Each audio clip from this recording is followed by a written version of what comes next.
Barleby, el escribiente. Herman Melville. Introducción. El narrador de la historia es un abogado anónimo con oficinas en Wall Street en la ciudad de Nueva York.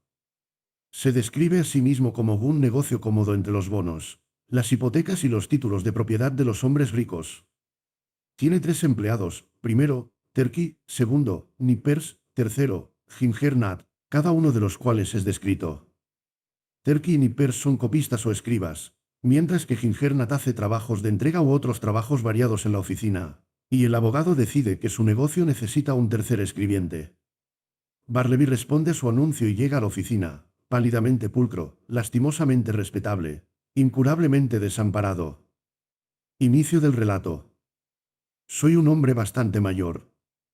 La naturaleza de mis actividades durante los últimos 30 años me ha puesto en contacto con lo que parecería un grupo de hombres interesante y un tanto singular, del que todavía no se ha escrito nada que yo sepa. Me refiero a los copistas o escribientes. He conocido a muchos de ellos, profesional y privadamente, y si quisiera, podría relatar diversas historias, ante las cuales los caballeros de buen carácter podrían sonreír y las almas sentimentales llorar. Pero renuncio a las biografías de todos los demás copistas por unos pocos pasajes de la vida de Barleby, que fue un copista de los más extraños que he visto o oído. Mientras que de otros copistas de leyes podría escribir la vida completa, de Barleby no se puede hacer nada de eso. Creo que no existen materiales para una biografía completa y satisfactoria de este hombre. Es una pérdida irreparable para la literatura.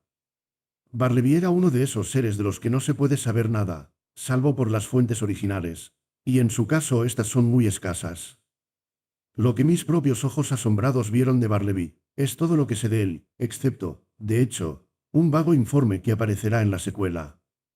Antes de presentar al escribiente, tal como me pareció por primera vez, es conveniente que haga alguna mención de mí mismo, de mis empleados, de mi negocio, de mis aposentos y de mi entorno en general. Porque una descripción de este tipo es indispensable para una adecuada comprensión del personaje principal que se va a presentar. Imprimis, soy un hombre que, desde su juventud, ha estado lleno de una profunda convicción de que la forma de vida más fácil es la mejor. Por lo tanto, aunque pertenezco a una profesión proverbialmente enérgica y nerviosa, incluso hasta la turbulencia, a veces, sin embargo, nunca he permitido que nada de ese tipo invada mi paz. Soy uno de esos abogados poco ambiciosos que nunca se dirigen a un jurado, ni atraen el aplauso del público, sino que, en la fresca tranquilidad de un refugio acogedor, hacen un negocio cómodo entre los bonos, las hipotecas y los títulos de propiedad de los hombres ricos. Todos los que me conocen me consideran un hombre eminentemente seguro. El difunto John Jacob Astor, un personaje poco dado al entusiasmo poético, no dudó en declarar que mi primer gran punto era la prudencia, el siguiente, el método. No lo digo por vanidad, sino que simplemente hago constar el hecho de que el difunto John Jacob Astor no me desocupó en mi profesión. Un nombre que, admito, me encanta repetir, porque tiene un sonido redondo y orbicular, y suena como un lingote. Añadiré libremente que no fui insensible a la buena opinión del difunto John Jacob Astor. Algún tiempo antes de la época en que comienza esta pequeña historia, mis ocupaciones habían aumentado considerablemente. Se me había conferido el viejo cargo, ahora extinto en el estado de Nueva York, de maestro en Cancillería. No era un cargo muy arduo, pero sí muy gratamente remunerado. Rara vez pierdo los estribos. Mucho más rara vez me indigno peligrosamente ante los agravios y los ultrajes. Pero se me permite ser imprudente y declarar que considero la repentina y violenta abrogación del cargo de maestro en Cancillería, por la nueva Constitución, como un acto prematuro. Ya que había contado con un arrendamiento vitalicio de las ganancias, mientras que solo recibí las de unos pocos años. Pero esto es por el camino. Mis aposentos se encontraban en las escaleras del número de la Wall Street. En un extremo, daban a la pared blanca del interior de un espacioso pozo de luz, que penetraba en el edificio de arriba a abajo. Esta vista podría haberse considerado más bien insulsa que tracosa, deficiente en lo que los pintores de paisajes llaman vida. Pero si así fuera, la vista desde el otro extremo de mis aposentos ofrecía, al menos, un contraste, si no más. En esa dirección, mis ventanas ofrecían una vista sin obstáculos de un alto muro de ladrillos, negro por la edad y la sombra eterna. Ese muro no necesitaba un catalejo para sacar a la luz sus bellezas ocultas, sino que, para beneficio de todos los espectadores miopes, estaba empujado a menos de 3 metros de los cristales de mi ventana. Debido a la gran altura de los edificios circundantes, y ya que mis habitaciones estaban en el segundo piso, el intervalo entre esta pared y la mía se asemejaba no poco a una enorme cisterna cuadrada. En el periodo que precedió a la llegada de Barleby, tenía a 2 personas como copistas y a un prometedor muchacho como oficinista. El primero, Terky; el segundo, Nippers; el tercero, Gingernat. Pueden parecer nombres que no suelen aparecer en el directorio. En realidad, eran apodos que mis 3 oficinistas se habían puesto mutuamente, y que se consideraban expresivos de sus respectivas personas o caracteres. Terky era un inglés bajito y con un aspecto de piel de naranja de más o menos mi edad, es decir, no muy lejos de los 60 años. Por la mañana, podría decirse que su rostro era de una fina tonalidad florida, pero después de las 12, la hora del meridiano, su hora de la cena, ardía como una parrilla llena de brasas navideñas. Y seguía ardiendo, pero, por así decirlo, con una decadencia gradual hasta las 6 de la tarde, o más o menos. Después no vi más al propietario de la cara, que ganando su meridiano con el sol, parecía ponerse con él, para salir, culminar y declinar al día siguiente, con la misma regularidad y gloria sin disminuir. Son muchas las coincidencias singulares que he conocido en el curso de mi vida. Y no la menor de ellas fue el hecho de que exactamente cuando Terky desplegaba sus rayos más plenos de su semblante rojo y radiante, justo entonces, también, en ese momento crítico, comenzaba el periodo diario en el que yo consideraba sus capacidades comerciales como seriamente perturbadas, para el resto de las 24 horas. No es que fuera absolutamente ocioso o reacio a los negocios, ni mucho menos. El problema era que solía ser demasiado enérgico. Había en él una extraña, inflamada, agitada y temeraria actividad. Era incauto al sumergir su pluma en el tintero. Todos sus borrones en mis documentos se dejaban caer allí después de las 12 del meridiano. De hecho, no solo era imprudente y tristemente dado a hacer borrones por la tarde, sino que algunos días iba más allá, y era bastante ruidoso. En esos momentos, además, su rostro ardía con una blasfemia aumentada, como si se hubiera amontonado carbón de cañón sobre antracita. Hacía un desagradable ruido con su silla. Derramaba su cajón de arena, al arreglar sus bolígrafos, los rompía impacientemente en pedazos, y los arrojaba al suelo en una repentina pasión. Se levantaba y se inclinaba sobre su mesa, encajonando sus papeles de una manera muy indecorosa, muy triste de contemplar en un hombre mayor como él. Sin embargo, como en muchos aspectos era una persona muy valiosa para mí, y todo el tiempo antes de las 12, meridiano, era también la criatura más rápida y constante, realizando una gran cantidad de trabajo con un estilo no fácil de igualar. Por estas razones, estaba dispuesto a pasar por alto sus excentricidades, aunque, de hecho, de vez en cuando, me reñía con él. Sin embargo, lo hacía con mucha delicadeza, porque, aunque por la mañana era el más civilizado, es más, el más soso y reverente de los hombres, por la tarde estaba dispuesto, cuando se le provocaba, a ser ligeramente imprudente con su lengua, de hecho, insolente. Ahora bien, valorando sus servicios matutinos como lo hacía yo, y resuelto a no perderlos, pero, al mismo tiempo, incómodo por sus maneras inflamadas después de las 12, y siendo un hombre de paz, no queriendo con mis amonestaciones provocar réplicas indecorosas de su parte, me tomé la molestia, un sábado a mediodía, siempre estaba peor los sábados, de insinuarle, muy amablemente, que tal vez, ahora que estaba envejeciendo, sería bueno reducir sus trabajos, en resumen, que no tenía que venir a mi habitación después de las 12, sino que, terminada la cena, era mejor que se fuera a su casa y descansara hasta la hora del té. Pero no, insistió en sus devociones vespertinas.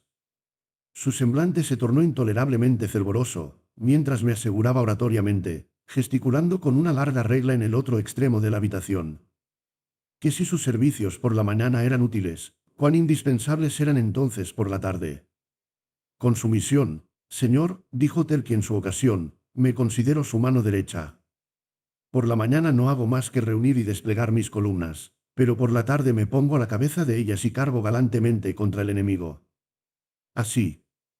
Y dio un violento golpe con la regla. Pero las manchas, Terky, insinué.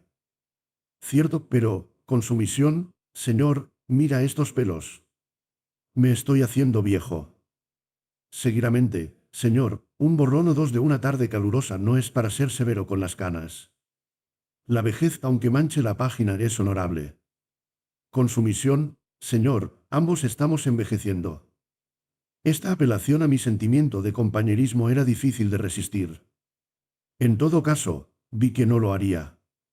Así que decidí dejar que se quedara, resolviendo, sin embargo, que durante la tarde tuviera que ocuparse de mis papeles menos importantes.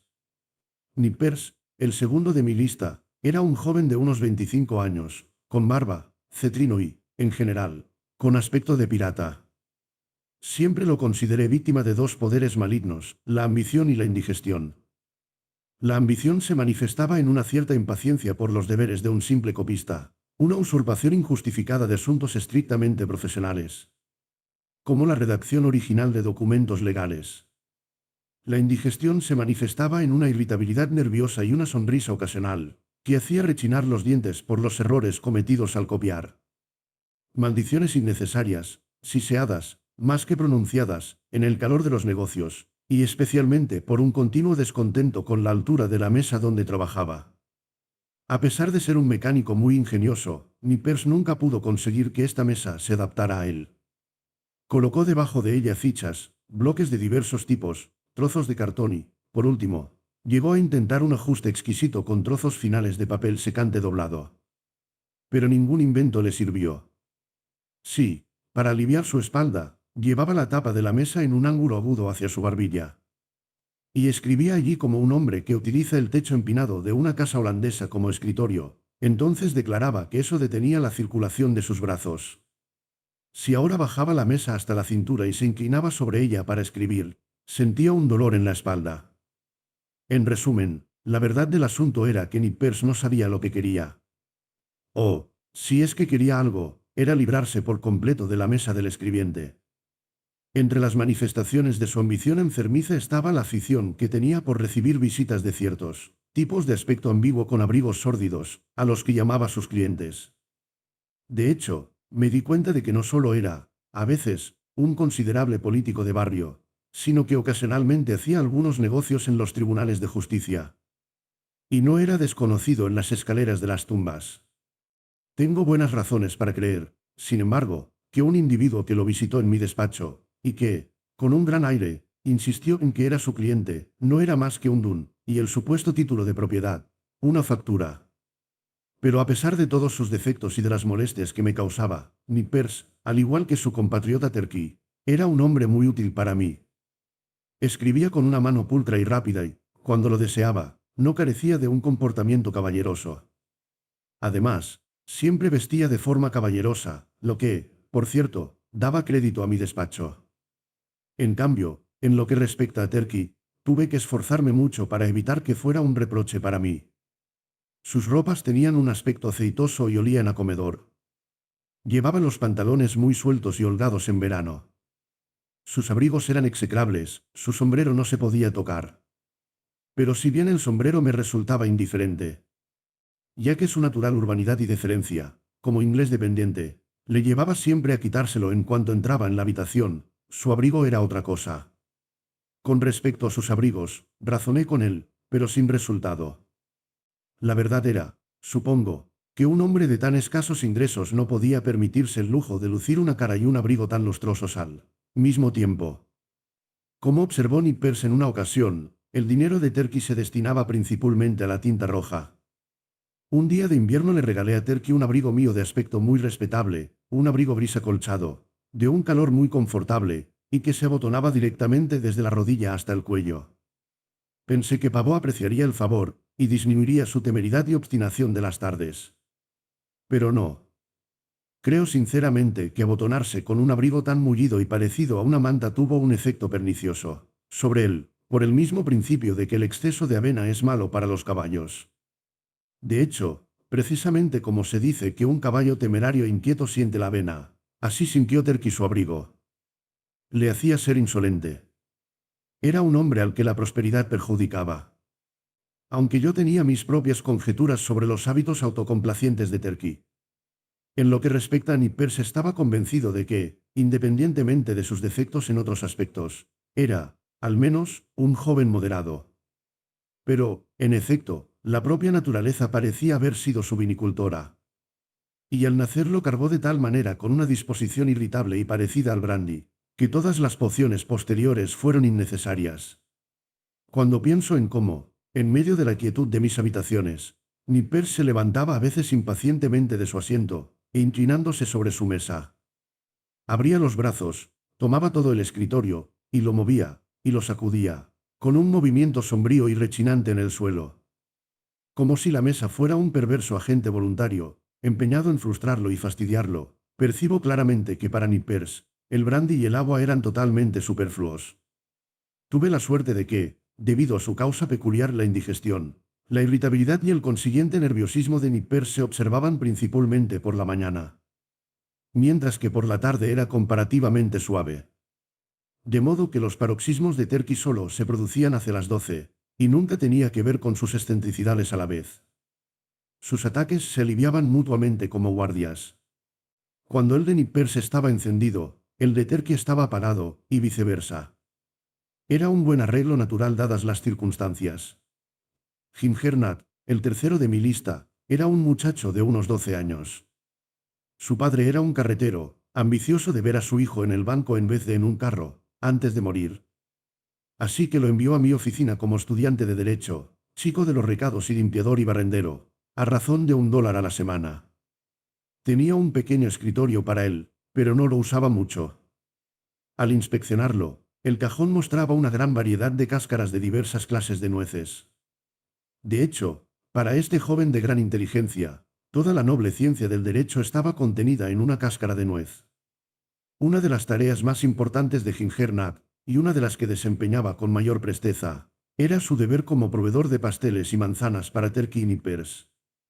Al ser la copia de documentos legales un negocio proverbialmente seco y ronco, mis dos escribas se humedecían la boca muy a menudo con los Spitzenbergs que se encontraban en los numerosos puestos cercanos a la aduana y a la oficina de correos. Además, enviaban con mucha frecuencia Gingernata por ese peculiar pastel pequeño, plano, redondo y muy picante que le había dado nombre.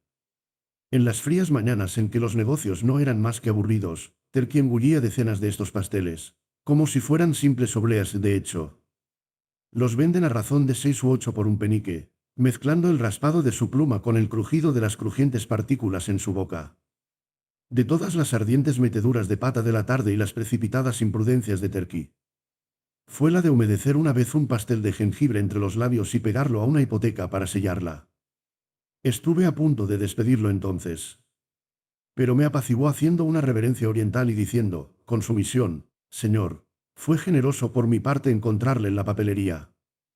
Ahora, mi negocio original, el de agente inmobiliario y cazador de títulos, y redactor de documentos recónditos de todo tipo, aumentó considerablemente al recibir la oficina del maestro. Ahora había mucho trabajo para los escribientes. No solo tenía que presionar a los escribientes que ya estaban conmigo, sino que debía contar con ayuda adicional. En respuesta a mi anuncio, una mañana un joven inmóvil se paró en el umbral de mi oficina, con la puerta abierta, pues era verano. Puedo ver ahora esa figura. Pálida, lamentablemente respetable, incurablemente desamparada. Era Barleby. Después de unas pocas palabras sobre sus calificaciones, lo contraté. Contento de tener entre mi cuerpo de copistas a un hombre de aspecto tan singularmente sedoso, que pensé que podría operar beneficiosamente sobre el temperamento huidizo de Turkey y el fogoso de Nippers. Debí haber dicho antes que las puertas plegables de cristal dividían mis instalaciones en dos partes, una de las cuales estaba ocupada por mis escribas y la otra por mí. Según mi humor, abría o cerraba estas puertas. Decidí asignar a Barleby un rincón junto a las puertas plegables, pero de mi lado, para tener a este hombre tranquilo al alcance de la mano. En caso de que hubiera que hacer cualquier cosa insignificante. Coloqué su escritorio cerca de una pequeña ventana lateral en esa parte de la habitación. Una ventana que originalmente ofrecía una vista lateral de ciertos patios traseros y ladrillos mugrientos, pero que, debido a las construcciones posteriores, no ofrecía ninguna vista en absoluto, aunque daba algo de luz. A menos de 1 metro de los cristales había una pared. Y la luz bajaba desde muy arriba, entre dos edificios altos, como desde una abertura muy pequeña en una cúpula. Para lograr un arreglo satisfactorio, conseguí un biombo alto y verde, que podía aislar completamente a Barleby de mi vista, aunque no lo alejara de mi voz. Y así, en cierto modo, la intimidad y la sociedad estaban unidas al principio. Barleby escribió una cantidad extraordinaria de cosas. Como si estuviera hambriento de algo que copiar, parecía atiborrarse de mis documentos. No había pausa para la digestión. Trabajaba día y noche, copiando a la luz del sol y de las velas. Me habría encantado su aplicación, si hubiera sido alegremente laborioso. Pero escribía en silencio, pálidamente, mecánicamente. Por supuesto, una parte indispensable del trabajo de un escribiente es verificar la exactitud de su copia, palabra por palabra. Cuando hay dos o más escribas en una oficina, se ayudan mutuamente en este examen, uno leyendo de la copia, el otro sosteniendo el original. Es un asunto muy aburrido, agotador y letárgico. Puedo imaginar que para algunos temperamentos sanguíneos sería totalmente intolerable. Por ejemplo, no puedo creer que el poeta Byron se hubiera sentado satisfecho con Barleby para examinar un documento legal de, digamos, 500 páginas, escrito a mano. De vez en cuando, con las prisas de los negocios, tenía la costumbre de asistir yo mismo a la comparación de algún documento breve, llamando para ello a Turkey o Nippers. Uno de los objetivos que tenía al poner a Barleby tan a mano detrás del biombo, era aprovechar sus servicios en ocasiones tan triviales. Creo que fue el tercer día de estar conmigo, y antes de que surgiera la necesidad de examinar su propia escritura. Cuando, estando muy apurado por completar un pequeño asunto que tenía entre manos, llamé abruptamente a Barleby. En mi apuro y natural expectativa de cumplimiento instantáneo, me senté con la cabeza inclinada sobre el original en mi escritorio, y mi mano derecha de lado, y algo nerviosamente extendida con la copia, para que inmediatamente al salir de su retiro, Barleby pudiera tomarla y proceder al negocio sin la menor demora. En esta misma actitud me encontraba cuando le llamé, indicándole rápidamente lo que quería que hiciera, es decir, que examinara un pequeño papel conmigo. Imaginen mi sorpresa, es más, mi consternación, cuando sin moverse de su intimidad, Barleby, con una voz singularmente suave y firme, respondió, preferiría no hacerlo. Me senté un rato en perfecto silencio, reuniendo mis aturdidas facultades. Inmediatamente se me ocurrió que mis oídos me habían engañado. O que Barleby había malinterpretado por completo mi intención. Repetí mi petición en el tono más claro que pude asumir. Pero en uno igual de claro llegó la respuesta anterior, preferiría no hacerlo. Preferiría no hacerlo, repetí yo, levantándome con gran excitación, y cruzando la habitación con una zancada. ¿Qué quieres decir? ¿Está usted enamorado de la luna? Quiero que me ayudes a comparar esta hoja de aquí, tómala, y se la arrojé. Preferiría no hacerlo, dijo. Le miré fijamente. Su rostro era de una compostura delgada, sus ojos grises, de una calma tenue. No había ni una sola arruga de agitación en él. Si hubiera habido la menor inquietud, cólera, impaciencia o impertinencia en sus modales, en otras palabras, si hubiera habido algo normalmente humano en él, sin duda lo habría despedido violentamente del lugar. Pero tal y como estaban las cosas, habría pensado en dar la vuelta a mi pálido busto de yeso de Cicerón. Me quedé mirándolo un rato, mientras él seguía escribiendo, y luego me senté en mi escritorio. Esto es muy extraño, pensé. ¿Qué es lo mejor que se puede hacer? Pero mis asuntos me apresuraron. Concluí que debía olvidar el asunto por el momento, reservándolo para mi futuro ocio. Así que llamé a Nippers desde la otra habitación. Y el papel fue examinado rápidamente. Pocos días después de esto, Barleby concluyó 4 largos documentos, que eran cuadruplicados de un testimonio de una semana tomado ante mí en mi Tribunal Superior de Cancillería. Se hizo necesario examinarlos. Se trataba de un pleito importante, y era imprescindible una gran precisión. Una vez dispuestas todas las cosas, llamé a Turkey, Nippers y Gingernat desde la habitación contigua, con la intención de poner las 4 copias en manos de mis 4 secretarios, mientras yo leía el original. En consecuencia, Turkey, Nippers y Gingernat habían tomado asiento en fila, cada uno con su documento en la mano, cuando llamé a Barleby para que se uniera a este interesante grupo. Barleby. Rápido, estoy esperando. Oí un lento roce de las patas de su silla en el suelo sin alfombrar, Y pronto apareció de pie en la entrada de su ermita. «¿Qué se busca?», dijo suavemente. Las copias», dije apresuradamente. «Vamos a examinarlas». «Ahí», y le tendí el cuarto cuadriplicado. «Preferiría no hacerlo», dijo, y desapareció suavemente detrás del biombo. Durante unos instantes me convertí en una estatua de sal, a la cabeza de mi columna de empleados sentados. Al recuperarme, avancé hacia el biombo y exigí la razón de tan extraordinaria conducta. «¿Por qué se niega?». «Preferiría no hacerlo». Con cualquier otro hombre me habría enfurecido, habría despreciado cualquier otra palabra y le habría expulsado ignominiosamente de mi presencia. Pero había algo en Barleby que no solo me desarmaba extrañamente, sino que me conmovía y desconcertaba de un modo maravilloso. Empecé a razonar con él. «Estas son sus propias copias que vamos a examinar. Es un ahorro de trabajo para usted, porque un solo examen responderá a sus 4 papeles. Es un uso común. Todo copista está obligado a ayudar a examinar su copia. ¿No es así? No va a hablar. Contesta». «Prefiero no hacerlo», respondió con un tono aflautado. Me pareció que mientras yo me dirigía a él, giraba cuidadosamente en torno a cada una de mis afirmaciones. Comprendía plenamente el significado, no podía refutar las irresistibles conclusiones. Pero, al mismo tiempo, alguna consideración primordial prevaleció en él para responder como lo hizo. «¿Está usted decidido, entonces, a no acceder a mi petición? Una petición hecha de acuerdo con los usos y el sentido común».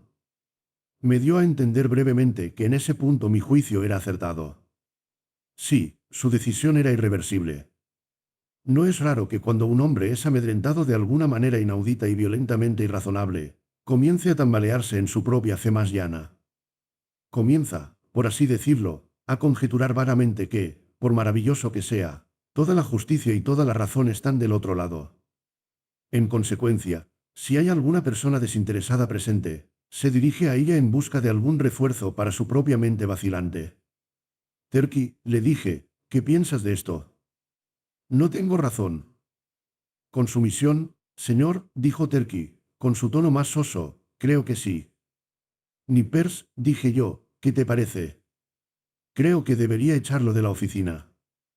El lector de percepciones amables percibirá aquí que, siendo de mañana, la respuesta de Terky está redactada en términos educados y tranquilos. Pero Nippers responde en términos malhumorados. Oh, repitiendo una frase anterior, el feo humor de Nippers estaba de servicio y el de Terky no. «Gingernat», dije yo, dispuesto a conseguir el menor sufragio en mi favor, ¿qué te parece? «Creo, señor, que es un poco lunático», respondió Gingernat con una sonrisa. «Oiga lo que dicen», dije yo, volviéndome hacia la pantalla, «salga y cumpla con su deber». Pero él no respondió. Reflexioné un momento con gran perplejidad. Pero una vez más los negocios me apresuraron. Decidí de nuevo posponer la consideración de este dilema a mi futuro ocio. Con un poco de dificultad, conseguimos examinar los papeles sin Barleby, aunque a cada página o dos, Terky dejó caer con deferencia su opinión de que este procedimiento estaba fuera de lo común. Mientras que Nippers, retorciéndose en su silla con un nerviosismo dispéptico, lanzaba entre sus dientes apretados ocasionales maldiciones siseantes contra el zoquete obstinado detrás del biombo. Y por su parte, la de Nippers, esta era la primera y la última vez que haría el trabajo de otro hombre sin cobrar. Mientras tanto, Barleby se sentó en su ermita, ajeno a todo lo que no fuera su propio negocio allí. Pasaron algunos días, en los que el escribiente estaba ocupado en otro largo trabajo. Su notable conducta de los últimos tiempos me llevó a considerar sus costumbres de forma estricta. Observé que nunca iba a cenar, de hecho, nunca iba a ningún sitio. Hasta ahora, nunca había sabido que estuviera fuera de mi oficina. Era un centinela perpetuo en el rincón. Sin embargo, a eso de las 11 de la mañana, noté que Gingernat avanzaba hacia la abertura de la mampara de Barleby. Como si le hiciera una seña silenciosa con un gesto invisible para mí, donde estaba sentado. El muchacho salía entonces de la oficina tintineando unos peniques, y reaparecía con un puñado de nueces de jengibre que entregaba en la ermita, recibiendo 2 de los pasteles por su molestia. Vive, pues, a base de nueces de jengibre, pensaba yo, nunca cena, propiamente dicho, debe de ser, pues, vegetariano, pero no, nunca come ni siquiera verduras, No come más que nueces de jengibre. Mi mente se sumió entonces en ensueños sobre los probables efectos en la constitución humana de vivir, enteramente a base de nueces de jengibre. Las nueces de jengibre se llaman así porque contienen jengibre como uno de sus constituyentes peculiares, y el último saborizante. ¿Qué era el jengibre? Una cosa caliente y picante. ¿Era Barleby caliente y picante? No, en absoluto. El jengibre, entonces, no tenía ningún efecto sobre Barleby. Probablemente prefería que no tuviera ninguno. Nada agrava tanto a una persona seria como una resistencia pasiva. Si el individuo al que se resiste no tiene un temperamento inhumano, y el que se resiste es perfectamente inofensivo en su pasividad, entonces, en los mejores estados de ánimo del primero, se esforzará caritativamente por interpretar a su imaginación lo que resulta imposible de resolver por su juicio. Incluso así, en su mayor parte, consideré a Barleby y sus maneras. Pobre hombre, pensé, no tiene ninguna intención de hacer daño, es evidente que no pretende ser insolente. Su aspecto demuestra suficientemente que sus excentricidades son involuntarias. Me es útil. Puedo llevarme bien con él. Si lo rechazo, lo más probable es que caiga en manos de algún empleador menos indulgente, y entonces será tratado con rudeza, y tal vez sea expulsado miserablemente a morir de hambre. Sí. Aquí puedo comprar a bajo precio una deliciosa autoaprobación. Hacerme amigo de Barleby, seguirle la corriente en su extraña obstinación, me costará poco o nada, mientras guardo en mi alma lo que a la larga será un dulce bocado para mi conciencia. Pero este estado de ánimo no era invariable en mí. La pasividad de Barleby a veces me irritaba. Me sentía extrañamente impulsado a enfrentarme a él en una nueva oposición, para provocar en él alguna chispa de ira que respondiera a la mía. Pero, en realidad, bien podría haber intentado prender fuego con mis nudillos a un trozo de jabón Windsor. Pero una tarde el impulso maligno que había en mí me dominó, y se produjo la siguiente pequeña escena. Barleby, dije, cuando esos papeles estén todos copiados, los compararé contigo. Debí haber dicho antes que las puertas plegables de cristal dividían mis instalaciones en dos partes, una de las cuales estaba ocupada por mis escribas y la otra por mí. Según mi humor, abría o cerraba estas puertas. Decidí asignar a Barleby un rincón junto a las puertas plegables, pero de mi lado, para tener a este hombre tranquilo al alcance de la mano. En caso de que hubiera que hacer cualquier cosa insignificante. Coloqué su escritorio cerca de una pequeña ventana lateral en esa parte de la habitación, una ventana que originalmente ofrecía una vista lateral de ciertos patios traseros y ladrillos mugrientos, pero que, debido a las construcciones posteriores, no ofrecía ninguna vista en absoluto, aunque daba algo de luz. A menos de 1 metro de los cristales había una pared, y la luz bajaba desde muy arriba, entre dos edificios altos, como desde una abertura muy pequeña en una cúpula. Para lograr un arreglo satisfactorio, conseguí un biombo alto y verde, que podía aislar completamente a Barleby de mi vista, aunque no lo alejara de mi voz.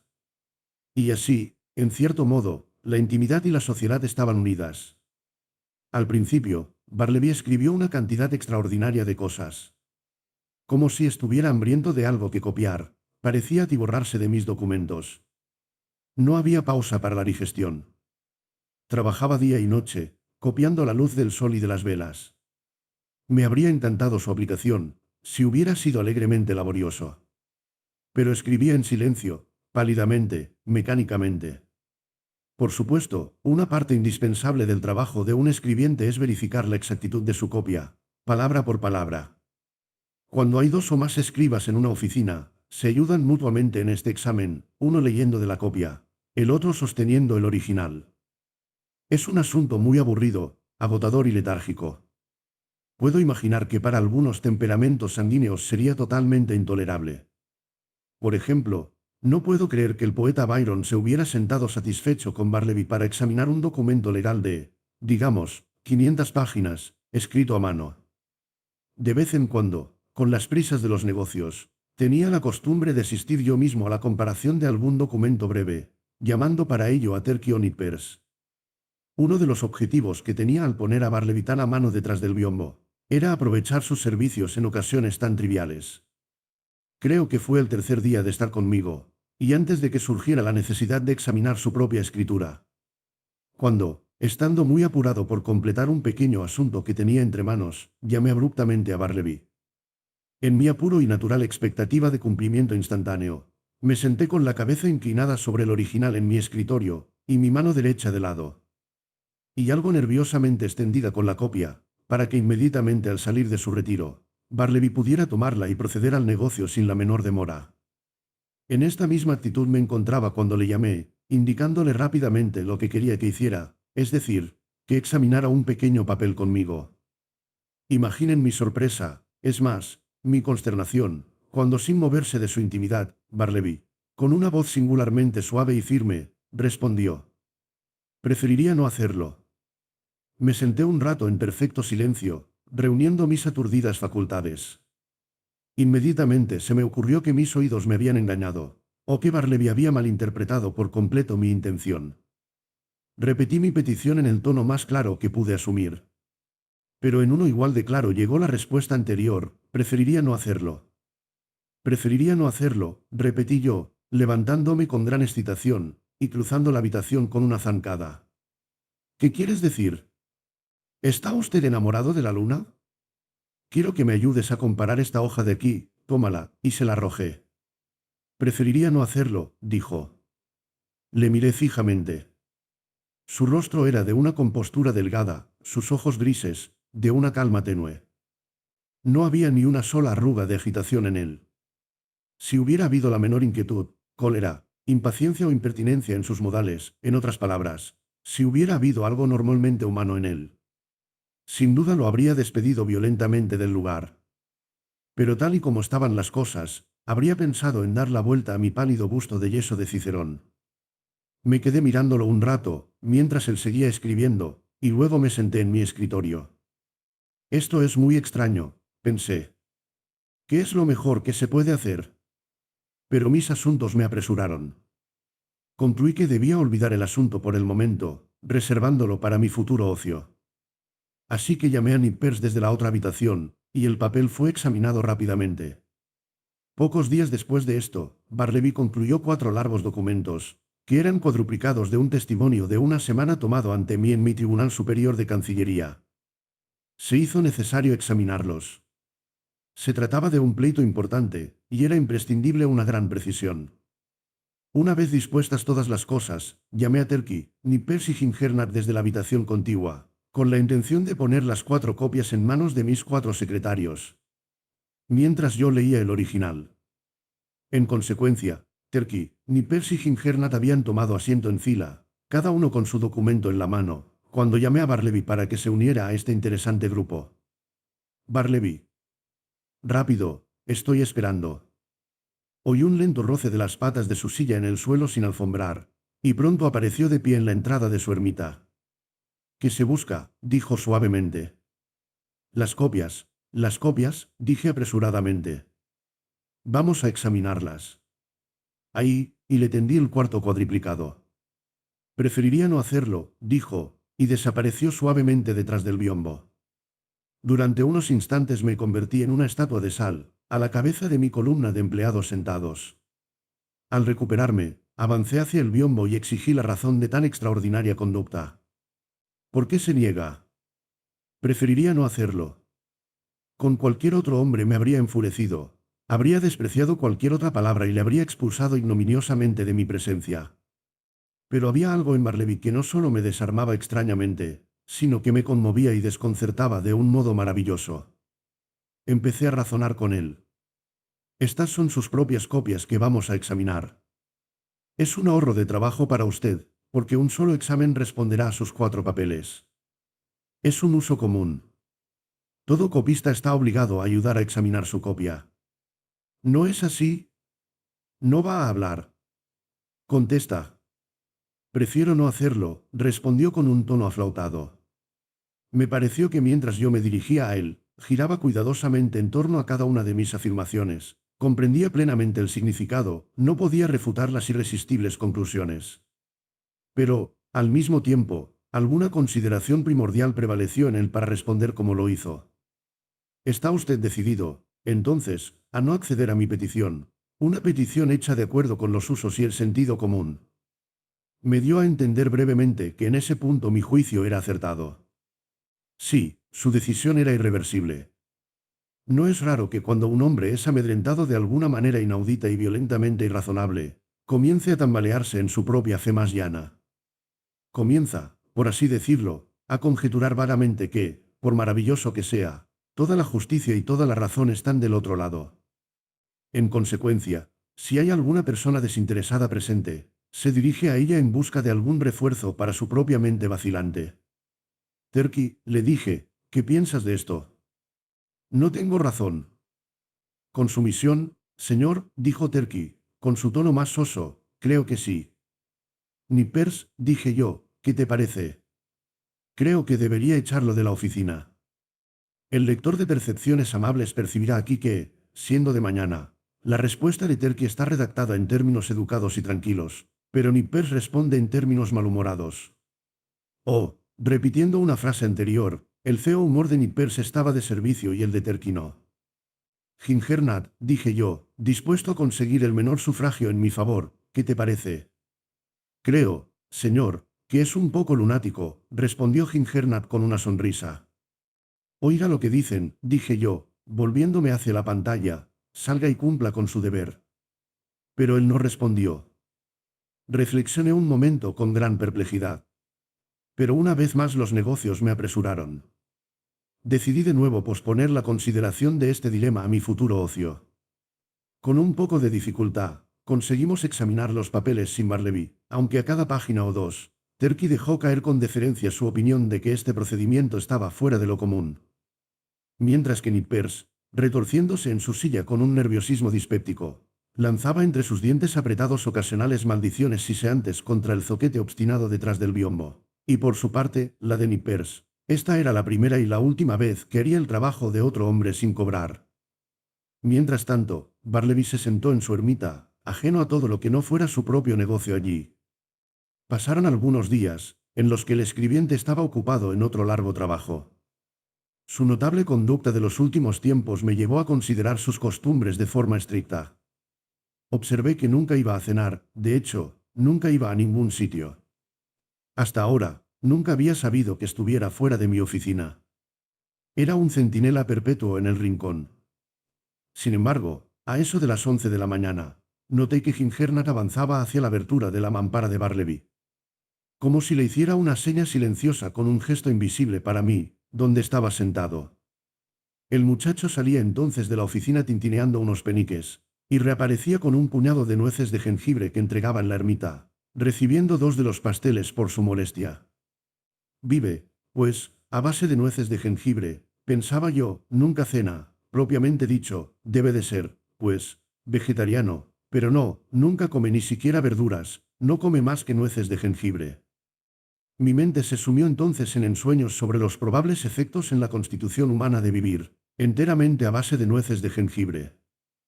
Las nueces de jengibre se llaman así porque contienen jengibre como uno de sus constituyentes peculiares, y el último saborizante.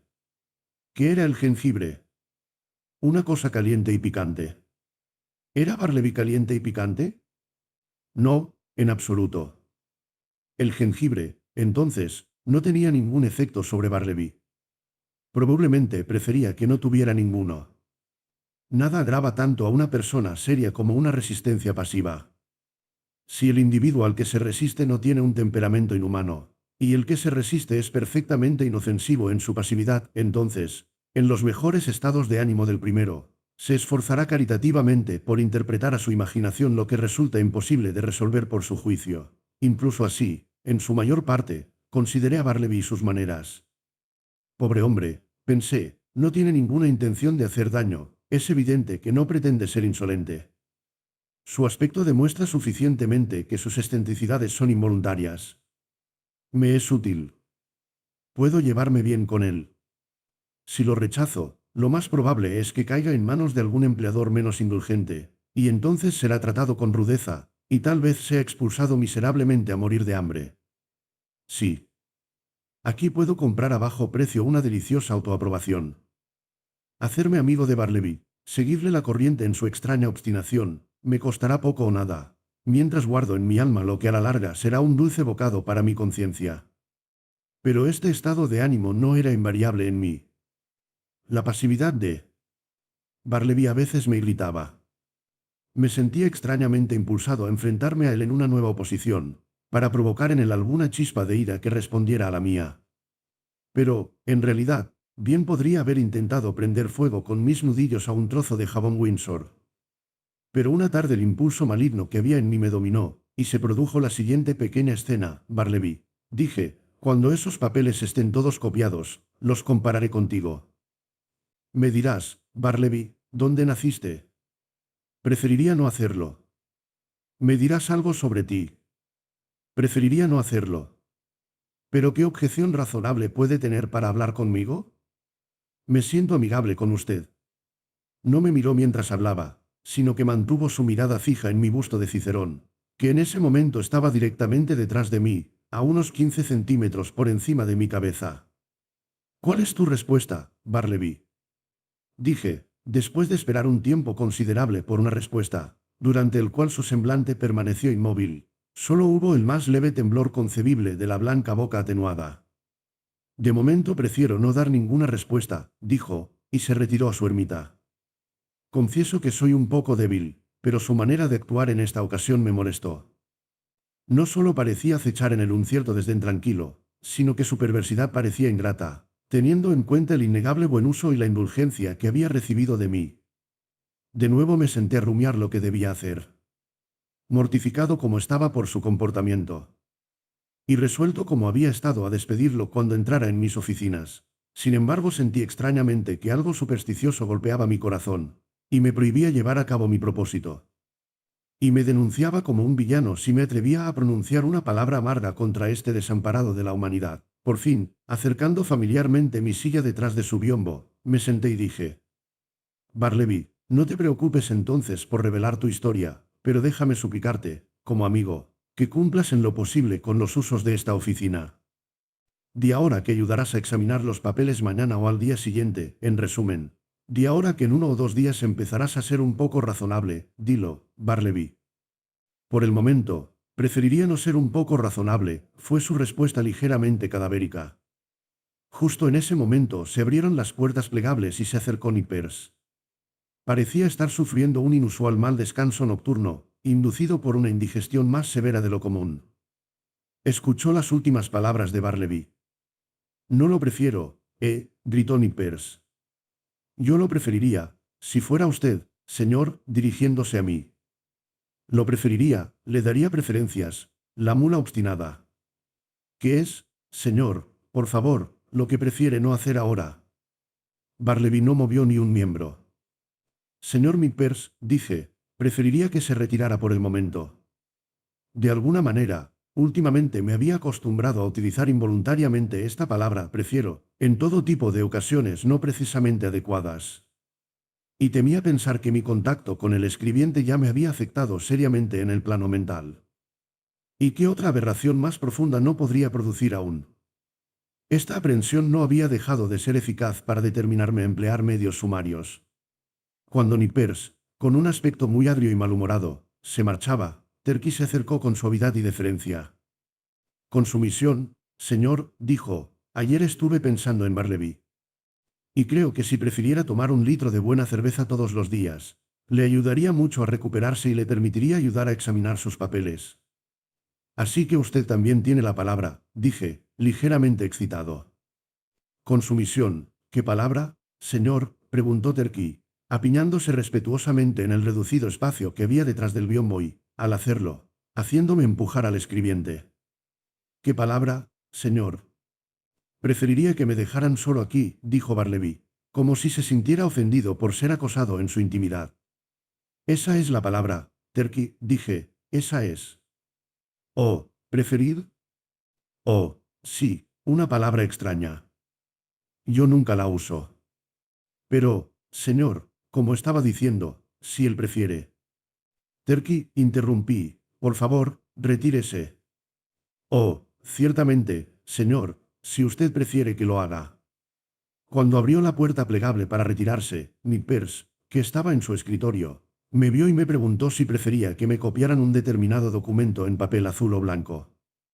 No acentuó en lo más mínimo la palabra preferir. Era evidente que le salió involuntariamente de la lengua. Pensé que debía deshacerme de un demente, que ya ha hecho girar las lenguas, si no las cabezas, de mí y de los empleados. Pero me pareció prudente no romper la destitución de inmediato. Al día siguiente observé que Barleby no hacía otra cosa que permanecer en su ventana en su retraimiento de pared cerrada. Al preguntarle por qué no escribía, dijo que había decidido no hacerlo más. ¿Por qué? ¿Cómo ahora? ¿Qué es lo siguiente? Exclamé, no escribir más. No más. ¿Y cuál es la razón? No ves la razón por ti mismo, respondió con indiferencia. Le miré fijamente y percibí que sus ojos parecían apagados y vidriosos. Al instante se me ocurrió que su inigualable diligencia al copiar junto a la ventana en penumbra durante las primeras semanas de su estancia conmigo podría haberle afectado temporalmente a la vista. Me sentí conmovido. Le dije algo en señal de condolencia. Le insinué que, por supuesto, había hecho bien en abstenerse de escribir durante un tiempo, y le insté a que aprovechara esa oportunidad para hacer un sano ejercicio al aire libre. Sin embargo, no lo hizo.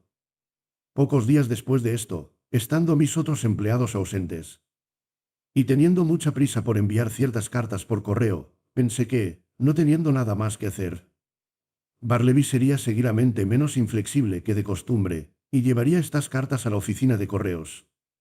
Pero se negó rotundamente. Así que, para mi desgracia, fui yo mismo. Pasaron aún más días. No puedo decir si los ojos de Barleby mejoraron o no.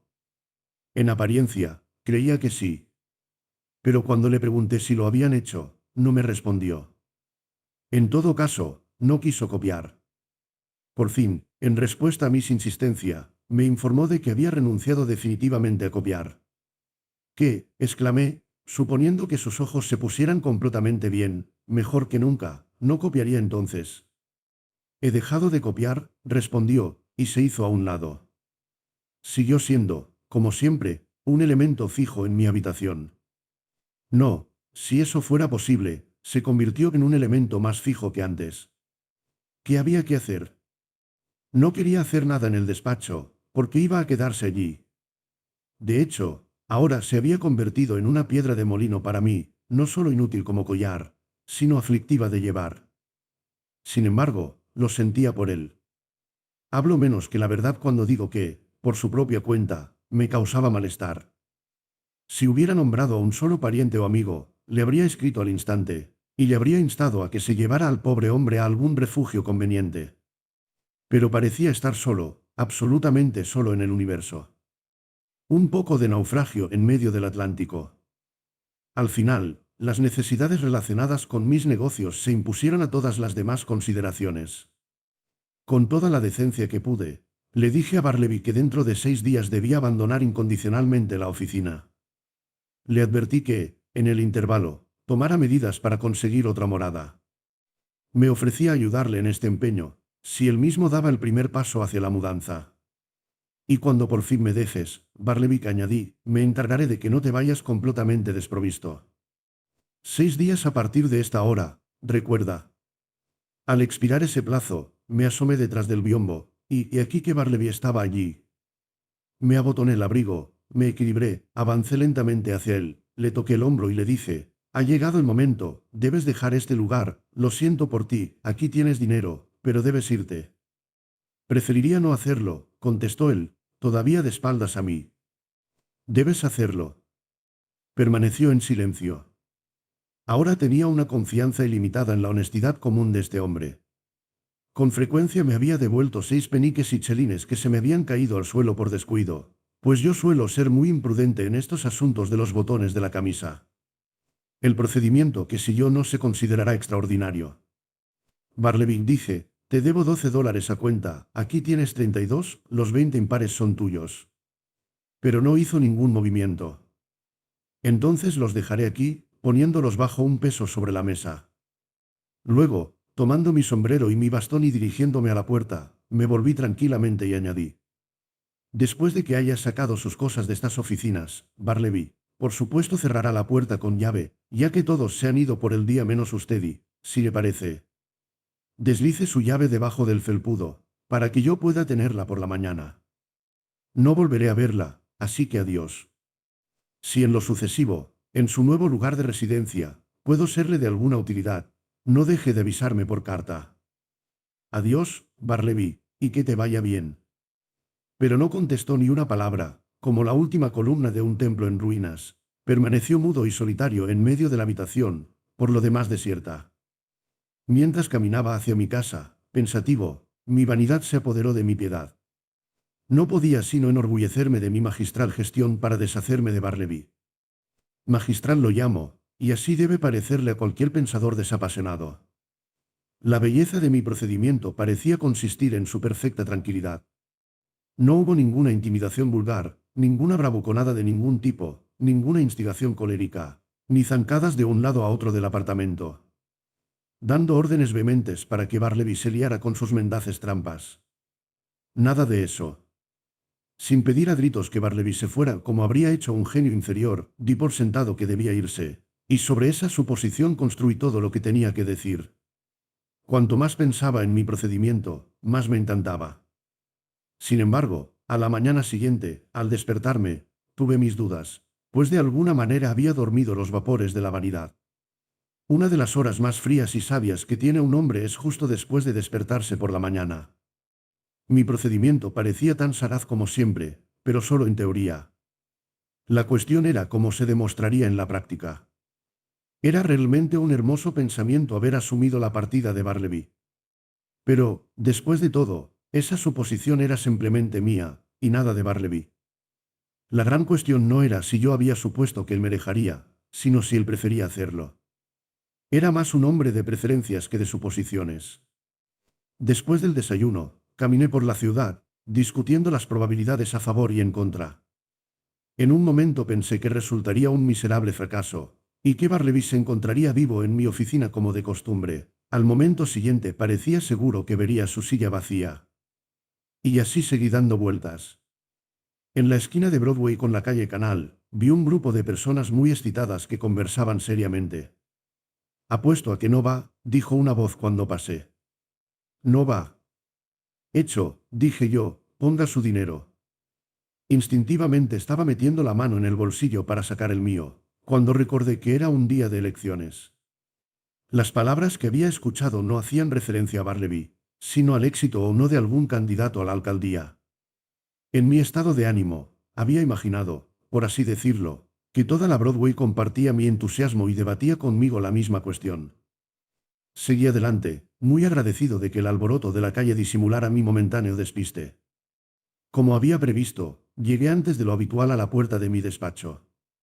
Me quedé escuchando un momento. Todo estaba tranquilo. Debía de haberse ido. Probé el pomo. La puerta estaba cerrada. Sí, mi procedimiento había funcionado a las mil maravillas, en efecto, debía de haber desaparecido.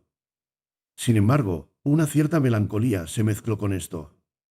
Casi me arrepentí de mi brillante éxito. Estaba tanteando bajo el felpudo de la puerta en busca de la llave, que Barleby debía haber dejado allí para mí.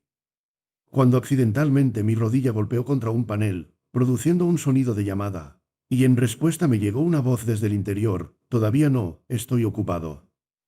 Era Barleby. Me quedé atónito. Por un instante me quedé como el hombre que, con la pipa en la boca, fue asesinado una tarde sin nubes, hace mucho tiempo, en Virginia, por un relámpago de verano. En su propia y cálida ventana abierta fue asesinado, y permaneció allí asomado la tarde de ensueño, hasta que alguien lo tocó, cuando cayó. «No se ha ido», murmuré al fin. Pero obedeciendo de nuevo a ese maravilloso ascendiente que el inescrutable escribiente tenía sobre mí, y del que, por mucho que me quejara, no podía escapar del todo, bajé lentamente las escaleras y salí a la calle. Y mientras daba una vuelta a la manzana, consideré lo que debía hacer a continuación en esta inaudita perplejidad. Sacar al hombre de la calle con un empujón, no podía; ahuyentarlo con insultos duros no serviría. Llamar a la policía era una idea desagradable, y, sin embargo, permitirle disfrutar de su cadavérico triunfo sobre mí, tampoco esto se me ocurría. ¿Qué había que hacer? O, si no se podía hacer nada, ¿había algo más que pudiera asumir en el asunto? Sí, así como antes había asumido prospectivamente que Barleby se iría, Ahora podía asumir retrospectivamente que se había ido. Para llevar a cabo legítimamente esta suposición, podría entrar en mi oficina a toda prisa y, fingiendo no ver a Barleby en absoluto, caminar directamente hacia él como si fuera el aire. Un procedimiento así tendría la apariencia de un ataque a domicilio. Era difícil que Barleby pudiera resistir tal aplicación de la doctrina de las suposiciones. Pero, pensándolo bien, el éxito del plan parecía bastante dudoso. Decidí volver a discutir el asunto con él. Barleby, dije, entrando en el despacho, con una expresión tranquilamente severa, estoy seriamente disgustado. Me duele, Barleby. Había pensado mejor de ti. Te había imaginado de una organización tan caballerosa, que en cualquier dilema delicado bastaría con una ligera insinuación, en definitiva, una suposición. Pero parece que me he engañado. Porque le añadí, comenzando sin afectación, ni siquiera ha tocado ese dinero todavía, señalándolo, justo donde lo había dejado la noche anterior. No respondió nada. ¿Me dejarás o no me dejarás?, le pregunté con súbita pasión, acercándome a él. Preferiría no dejarte, respondió, enfatizando suavemente el no. ¿Qué derecho terrenal tienes a quedarte aquí? ¿Pagas algún alquiler? ¿Pagas mis impuestos? ¿O esta propiedad es tuya? No respondió nada. ¿Estás preparado para seguir escribiendo ahora? ¿Está recuperada su vista? Podría copiar un pequeño papel para mí esta mañana, o ayudar a examinar unas pocas líneas. O dar una vuelta por la oficina de correos. En una palabra, hará usted cualquier cosa para dar color a su negativa a abandonar el local. Se retiró en silencio a su ermita. Yo me encontraba en un estado de resentimiento tan nervioso que me pareció prudente abstenerme por el momento de hacer más demostraciones.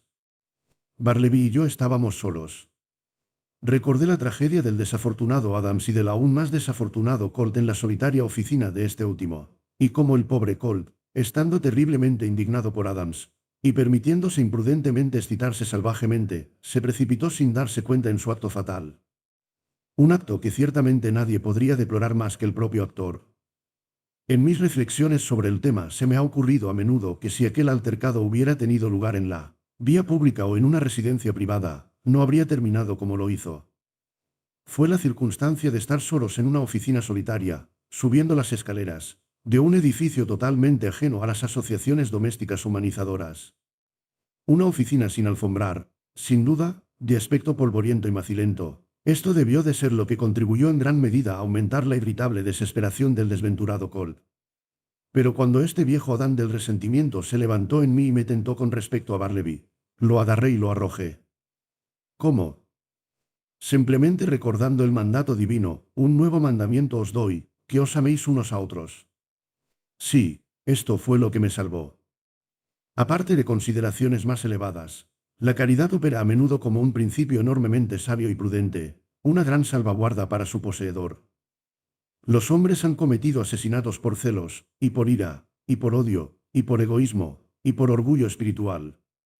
Pero ningún hombre, del que yo haya oído hablar, ha cometido un asesinato diabólico por la dulce caridad.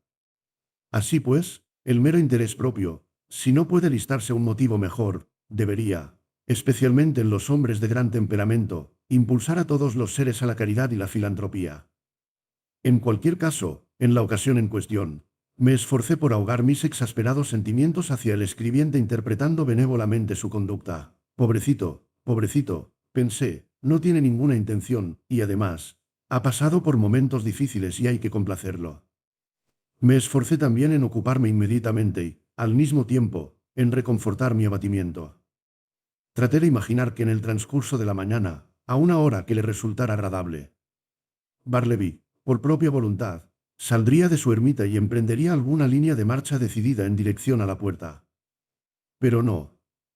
Llegaron las 12:30, Terky comenzó a brillar en la cara, a volcar su tintero y a volverse generalmente obstinado, Nippers se redujo a la quietud y la cortesía.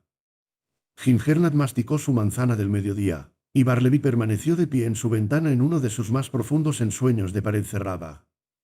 ¿Se le dará crédito? ¿Debo reconocerlo? Aquella tarde salí de la oficina sin decirle una sola palabra más. Pasaron algunos días, durante los cuales, a intervalos de tiempo libre, Leí un poco Edwardson de Will y Priestlion Necessity. Dadas las circunstancias, esos libros me produjeron un sentimiento saludable. Poco a poco me fui convenciendo de que estos problemas míos en relación con el escribiente habían sido predestinados desde la eternidad. Y que Barleby había sido acantonado en mi casa por algún misterioso propósito de una providencia omnisciente, que un simple mortal como yo no podía comprender. Sí, Barleby, quédate ahí detrás de tu biombo, pensé, no te perseguiré más. Eres inofensivo y silencioso como cualquiera de estas viejas sillas. En fin, nunca me siento tan privado como cuando sé que estás aquí. Por lo menos lo veo, lo siento, penetro en el propósito predestinado de mi vida. Estoy contento. Puede que otros tengan papeles más elevados que representar, pero mi misión en este mundo, Barleby, es proporcionarte un despacho durante el tiempo que consideres oportuno permanecer. Creo que este sabio y bendito estado de ánimo habría continuado conmigo, si no fuera por los comentarios no solicitados y poco caritativos que me hicieron mis amigos profesionales que visitaban las habitaciones. Pero así sucede a menudo, que la constante fricción de las mentes no liberales desgasta al final las mejores resoluciones de los más generosos, aunque, sin duda, cuando reflexioné sobre ello, no era extraño que la gente que entraba en mi despacho se sintiera impresionada por el peculiar aspecto del inexplicable Barleby, y por ello se viera tentada a lanzar algunas observaciones siniestras sobre él. A veces, un abogado que tenía negocios conmigo, y que llamaba a mi despacho y no encontraba allí a nadie más que el escribiente, se empeñaba en obtener de él algún tipo de información precisa sobre mi paradero. Pero sin hacer caso a su palabrería, Barleby permanecía inmóvil en medio de la sala. Así que después de contemplarlo en esa posición durante un tiempo, el abogado se marchaba, sin ser más sabio de lo que había llegado. Además, cuando se celebraba una referencia y la sala estaba llena de abogados y testigos y los negocios se desarrollaban con rapidez, algún caballero legal presente, muy ocupado, al ver a Barleby totalmente desocupado, le pedía que corriera a su despacho, del caballero legal, y le trajera algunos papeles. Entonces, Barleby se negaba tranquilamente y seguía sin hacer nada. Entonces, el abogado lanzaba una gran mirada y se volvía hacia mí. ¿Y qué podía decir yo? Por fin me di cuenta de que en todo el círculo de mis conocidos profesionales corría un murmullo de asombro en relación con la extraña criatura que tenía en mi despacho. Esto me preocupó mucho. Y como se me ocurrió la idea de que posiblemente se convirtiera en un hombre longevo, y siguiera ocupando mis aposentos, y negando mi autoridad, y desconcertando a mis visitantes, y escandalizando mi reputación profesional, y arrojando una pesadumbre general sobre el local, manteniendo alma y cuerpo juntos hasta el final con sus ahorros, porque sin duda no gastaba más que medio centavo al día. Y al final tal vez me sobreviviera, y reclamara la posesión de mi despacho por derecho de ocupación perpetua. Mientras todas estas oscuras anticipaciones se volpaban más y más sobre mí, y mis amigos continuamente hacían sus implacables comentarios sobre la aparición en mi habitación, se produjo un gran cambio en mí. Decidí reunir todas mis facultades y librarme para siempre de este intolerable incubo.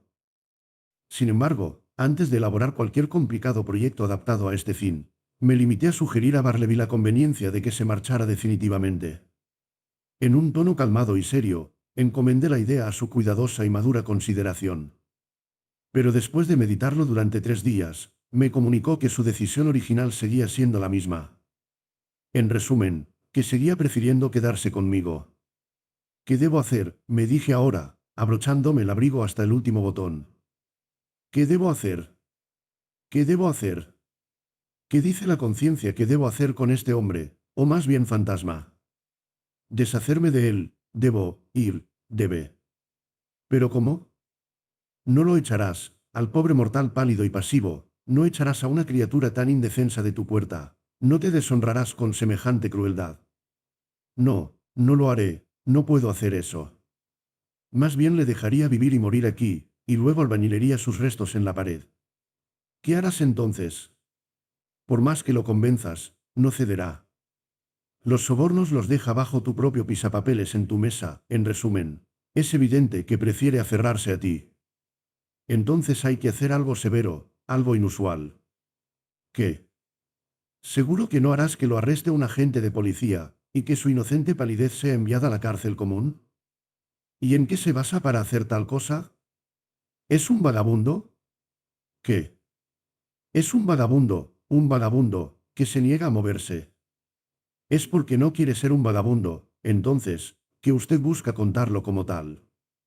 Eso es demasiado absurdo. No tiene medios de subsistencia visibles, ahí lo tengo. Te equivocas de nuevo, porque indudablemente se mantiene a sí mismo. Y esa es la única prueba irrefutable que cualquier hombre puede mostrar de que posee los medios para hacerlo. No más entonces. Ya que él no me deja, yo debo dejarle a él. Cambiaré mis oficinas, me mudaré a otro lugar y le avisaré que si lo encuentro en mis nuevas instalaciones, procederé contra él como un intruso común. Actuando en consecuencia, al día siguiente me dirigí a él de la siguiente manera. Encuentro estas habitaciones demasiado lejos del ayuntamiento, el aire es insalubre. En una palabra, me propongo trasladar mis oficinas la próxima semana, y ya no necesitaré sus servicios. Se lo digo ahora, para que busque otro lugar. No respondió, y no se dijo nada más. El día señalado, contraté carros y hombres, me dirigí a mis aposentos y, al tener pocos muebles, todo fue retirado en pocas horas. En todo momento, el escribiente permaneció de pie detrás del biombo, el cual ordené que fuera retirado lo último. Fue retirado, y al ser doblado como un enorme folio, le dejó como ocupante inmóvil de una habitación desnuda. Me quedé en la entrada observándolo un momento, mientras algo en mi interior me reprendía. Volví a entrar, con la mano en el bolsillo y el corazón en la boca. Adiós, Barleby, me voy, adiós, y que Dios te bendiga de alguna manera, y toma esto, deslizando algo en su mano. Pero se le cayó al suelo, y entonces, extraño es decirlo, me separé de aquel del que tanto había deseado librarme. Instalado en mi nueva vivienda, durante 1 o 2 días mantuve la puerta cerrada con llave, y me sobresalté con cada pisada en los pasillos. Cuando volvía a mis habitaciones después de una pequeña ausencia, me detenía un instante en el umbral y escuchaba atentamente, antes de echar la llave. Pero estos temores eran innecesarios. Barleby nunca se acercó a mí. Creía que todo iba bien, cuando me visitó un extraño de aspecto perturbado, preguntando si yo era la persona que había ocupado recientemente las habitaciones del número de la Wall Street. Lleno de presentimientos, le contesté que sí. Entonces, señor, dijo el desconocido, que resultó ser un abogado, usted es responsable del hombre que dejó allí. Se niega a hacer cualquier copia, se niega a hacer cualquier cosa. Dice que prefiere no hacerlo, y se niega a abandonar el local. Lo siento mucho, señor, dice, con supuesta tranquilidad, pero con un temblor interior, pero, realmente, el hombre al que usted se refiere no es nada para mí. No es ningún pariente ni aprendiz mío, como para que me considere responsable de él. En nombre de la misericordia, ¿quién es? Ciertamente no puedo informarle. No sé nada de él. Antes lo empleé como copista, pero hace tiempo que no hace nada por mí. Entonces lo arreglaré. Buenos días, señor. Pasaron varios días y no volví a saber nada más. Y aunque a menudo sentí un impulso caritativo de pasar por el lugar y ver al pobre Barleby, sin embargo una cierta aprensión de no sé qué me retuvo. A estas alturas todo ha terminado con él, pensé al fin, cuando durante otra semana no me llegó ninguna otra información. Pero al llegar a mi habitación al día siguiente, encontré a varias personas esperando en mi puerta en un alto estado de excitación nerviosa. Ese es el hombre, aquí viene, gritó el más importante, a quien reconocí como el abogado que me había llamado antes a solas. Debe llevárselo, señor, de inmediato, gritó una persona corpulenta entre ellos, avanzando hacia mí, y que supe que era el propietario del número de la Wall Street. Estos caballeros, mis inquilinos, no pueden soportarlo más, el señor B, señalando al abogado, lo ha echado de su habitación. Y ahora persiste en rondar el edificio en general, sentándose en las barandillas de la escalera durante el día y durmiendo en la entrada por la noche. Todo el mundo está preocupado, los clientes están abandonando las oficinas, se teme que haya una turba, hay que hacer algo, y sin demora. Atónito ante este torrente, retrocedí ante él, y de buena gana me hubiera encerrado en mis nuevas dependencias. En vano insistí en que Barleby no era nada para mí, ni para nadie más. En vano, yo era la última persona de la que se sabía que tenía algo que ver con él, y me exigían que rindiera cuentas. Temeroso entonces de ser expuesto en los periódicos, como amenazó oscuramente una persona presente, consideré el asunto. Y finalmente dije que si el abogado me concedía una entrevista confidencial con el escribiente, en su propia habitación, la del abogado. Esa tarde me esforzaría al máximo para librarlos de la molestia de la que se quejaban. Al subir las escaleras hacia mi antiguo lugar de residencia, estaba Barleby sentado silenciosamente en la barandilla del rellano. «¿Qué haces aquí, Barleby?», le dije. «Sentado en la barandilla», respondió suavemente. Le hice un gesto para que entrara en la habitación del abogado, que nos dejó. «Barleby», dije, «eres consciente de que eres la causa de una gran tribulación para mí, al persistir en ocupar la entrada después de haber sido despedido del despacho». No hubo respuesta. Ahora debe ocurrir una de dos cosas. O bien usted debe hacer algo, o bien se le debe hacer algo a usted. ¿A qué tipo de negocio le gustaría dedicarse? ¿Te gustaría volver a dedicarte a copiar para alguien? No, preferiría no hacer ningún cambio. ¿Le gustaría ser dependiente en una tienda de productos secos? Hay demasiadas limitaciones en eso. No, no me gustaría un puesto de oficinista, pero no soy muy exigente. Demasiado confinamiento, grité. ¿Por qué te mantienes confinado todo el tiempo? Preferiría no aceptar un puesto de oficinista, replicó, como si quisiera zanjar ese pequeño asunto de una vez. ¿Cómo te sentaría el trabajo de camarero? No hay que poner a prueba la vista en eso. No me gustaría en absoluto, aunque, como he dicho antes, no soy muy exigente. Su inusual palabrería me inspiró. Volví a la carga. Bueno, entonces, ¿te gustaría viajar por el país recogiendo facturas para los comerciantes? Eso mejoraría tu salud. No, preferiría hacer otra cosa. ¿Qué le parecería entonces ir de acompañante a Europa, para entretener a algún joven caballero con su conversación? ¿Cómo le sentaría eso? En absoluto. No me parece que haya nada definitivo en eso. Me gusta estar inmóvil. Pero no soy particular. Entonces no te moverás, grité, perdiendo ahora toda la paciencia. Y por primera vez en toda mi exasperante relación con él, me apasioné. Si no te vas de este lugar antes de la noche, me sentiré obligado, de hecho, estoy obligado, a abandonar el lugar yo mismo. Concluí de forma bastante absurda, sin saber con qué posible amenaza tratar de asustar su inmovilidad para que cumpliera. Desesperado por cualquier otro esfuerzo, me apresuré a dejarle, cuando se me ocurrió un último pensamiento, que no había sido del todo indulgente antes. Barleby, dije con el tono más amable que podía adoptar en circunstancias tan excitantes, ¿quieres venir a casa conmigo ahora, no a mi oficina, sino a mi vivienda? Y quedarte allí hasta que podamos llegar a un acuerdo conveniente para ti en nuestro tiempo libre. Vamos, partamos ahora mismo. No, de momento prefiero no hacer ningún cambio.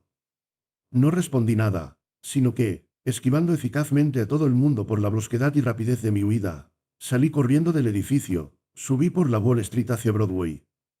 Y saltando al primer ómnibus me alejé pronto de la persecución. Tan pronto como volví a estar tranquilo, me di cuenta de que había hecho todo lo posible, tanto en lo que respecta a las exigencias del propietario y sus inquilinos, como en lo que se refiere a mi propio deseo y sentido del deber, para beneficiar a Barleby y protegerlo de una ruda persecución.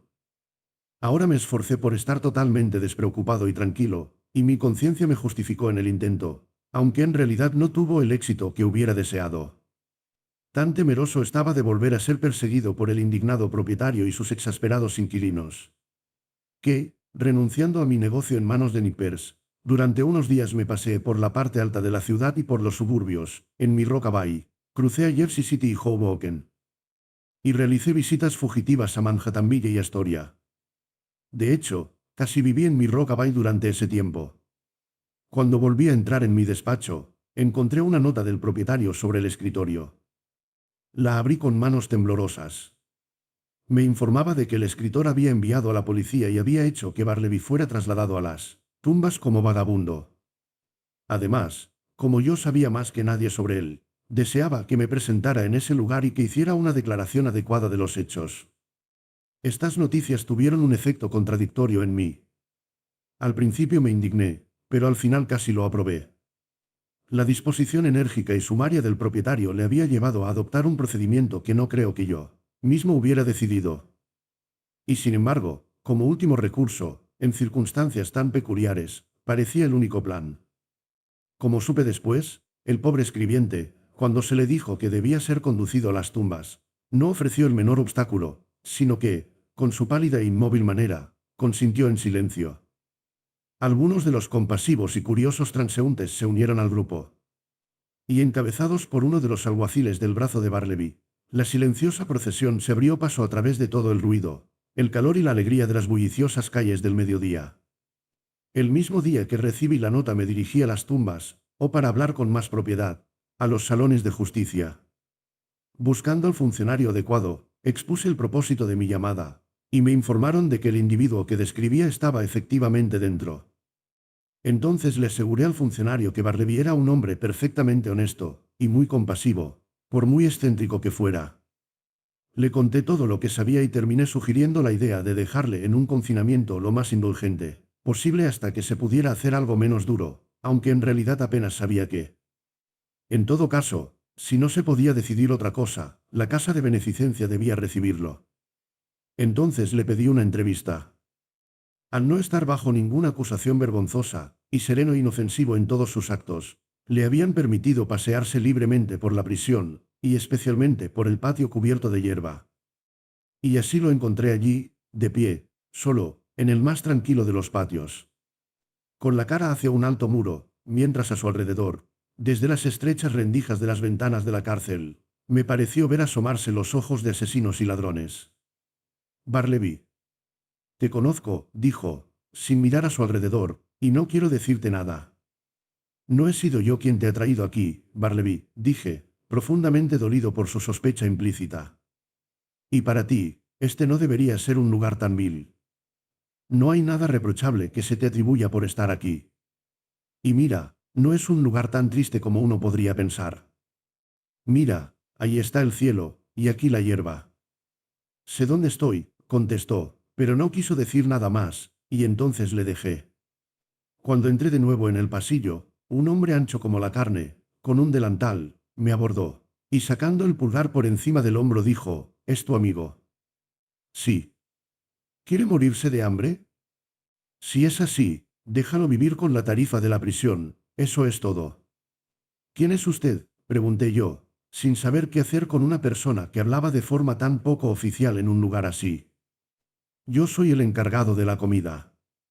Los caballeros que tienen amigos aquí, me contratan para que les proporcione algo bueno para comer. Es así, dije, volviéndome hacia el dueño de la casa. Dijo que sí. Pues bien, dije yo, poniendo algo de plata en manos del Grubman, porque así lo llamaban. Quiero que prestes especial atención a mi amigo. Que le des la mejor cena que puedas conseguir. Y debes ser lo más cortés posible con él. Preséntame, ¿quieres?, dijo el parrillero, mirándome con una expresión que parecía decir que estaba todo impaciente por una oportunidad de dar una muestra de su crianza. Pensando que sería beneficioso para el escribiente, acepté, preguntándole su nombre. Me dirigí con él a Barleby. Barleby, este es el señor Cutlets, te será muy útil. Su siervo, señor, su siervo, dijo el mozo, saludando en voz baja detrás de su delantal. Espero que le resulte agradable este lugar, señor, amplios terrenos, frescos apartamentos, señor. Espero que se quede con nosotros algún tiempo, procure que sea agradable. ¿Podemos el señor Cutlets y yo tener el placer de su compañía para cenar, señor, en la habitación privada del señor Cutlets? Prefiero no cenar hoy, dijo Barleby, dándose la vuelta. No me gustaría, no estoy acostumbrado a las cenas. Al decir esto, se dirigió lentamente al otro lado del recinto y se colocó frente a la pared cerrada. ¿Cómo es esto?, dijo el hombre de la parrilla, dirigiéndose a mí con una mirada de asombro. Es raro, ¿no? Creo que está un poco trastornado, dije yo, con tristeza. ¿Desquiciado? ¿Desquiciado es? Pues bien, por mi parte, pensé que ese amigo suyo era un caballero falsificador, siempre son pálidos y gentiles, los falsificadores. No puedo compadecerlos, no puedo evitarlo, señor. ¿Conoció usted a Monroe Edwards?, añadió conmovido, e hizo una pausa. Luego, apoyando su mano en mi hombro, suspiró. Murió de tisis en Sing Sing. Así que no conocías a Monroe. No, nunca conocí socialmente a ningún falsificador. Pero no puedo detenerme más. Mira a mi amigo allá. No perderás con ello. Te veré de nuevo. Algunos días después de esto, volví a obtener la admisión en las tumbas, y recorrí los pasillos en busca de Barleby, pero sin encontrarlo. Lo vi salir de su celda no hace mucho tiempo, dijo un lacayo, puede que haya ido a merodear por los patios. Así que fui en esa dirección. Buscas al hombre silencioso, me dijo otro de los guardias al pasar por delante de mí. Allí está, durmiendo en el patio. No hace ni 20 minutos que lo vi acostado. El patio estaba totalmente tranquilo. No era accesible a los prisioneros comunes. Los muros que lo rodeaban, de un grosor asombroso, impedían cualquier sonido detrás de ellos. El carácter egipcio de la mampostería me pesaba con su penumbra. Pero un suave césped encarcelado crecía bajo los pies. Parecía el corazón de las pirámides eternas, donde, por alguna extraña magia, a través de las hendiduras, habían brotado semillas de hierba, dejadas caer por los pájaros. Extrañamente acurrucado en la base del muro, con las rodillas levantadas y tumbado de lado, con la cabeza tocando las frías piedras, vi al consumido Barleby. Pero nada se movió. Me detuve. Luego me acerqué a él, me incliné y vi que sus oscuros ojos estaban abiertos, por lo demás, parecía profundamente dormido. Algo me impulsó a tocarlo. Le toqué la mano, y un escalofrío me recorrió el brazo y la columna vertebral hasta los pies. El rostro redondo del hombre de la parrilla se asomó a mí ahora. Su cena está lista. ¿Tampoco cenará hoy? ¿O es que vive sin cenar? Vive sin cenar, dice, y cerró los ojos. ¿Eh? ¿Está dormido? No. Con reyes y consejeros, murmuré yo. Parece que no hay necesidad de continuar con esta historia. La imaginación suplirá fácilmente el escaso relato del entierro del pobre Barleby. Pero antes de despedirme del lector, permítanme decir que si esta pequeña narración le ha interesado lo suficiente como para despertar la curiosidad, por saber quién era Barleby y qué tipo de vida llevaba antes de que el presente narrador lo conociera, solo puedo responder que comparto plenamente esa curiosidad, pero que soy totalmente incapaz de satisfacerla. Sin embargo, no sé si debo divulgar un pequeño rumor que llegó a mis oídos unos meses después del fallecimiento del escribiente. Nunca pude saber en qué se basaba y, por lo tanto, no puedo decir si es cierto. Pero como este vago informe no ha dejado de tener un extraño interés sugestivo para mí, por muy triste que sea, puede resultar lo mismo para algunos otros, y por eso lo mencionaré brevemente. El informe era el siguiente, que Barleby había sido un empleado subordinado en la oficina de la Carta Muerta en Washington, de la que había sido retirado repentinamente por un cambio en la administración. Cuando pienso en este rumor, no puedo expresar adecuadamente las emociones que me embargan. Cartas muertas. ¿No suena a hombres muertos? Si concibo a un hombre, por naturaleza y por desgracia, propenso a una pálida desesperanza, ¿puede haber algún asunto más apropiado para aumentarla que el de manejar continuamente esas cartas muertas y clasificarlas para las llamas? Porque todos los años se queman por montones. A veces, del papel doblado, el pálido empleado toma un anillo, el dedo para el que estaba destinado, tal vez, se moldea en la tumba. Un billete enviado en la más rápida caridad, aquel a quien aliviaría, ya no come ni tiene hambre, el perdón para los que murieron desesperados, la esperanza para los que murieron sin esperanza. Las buenas noticias para los que murieron sofocados por calamidades no aliviadas. En los recados de la vida, estas cartas se aceleran hacia la muerte. A Barleby. A la humanidad.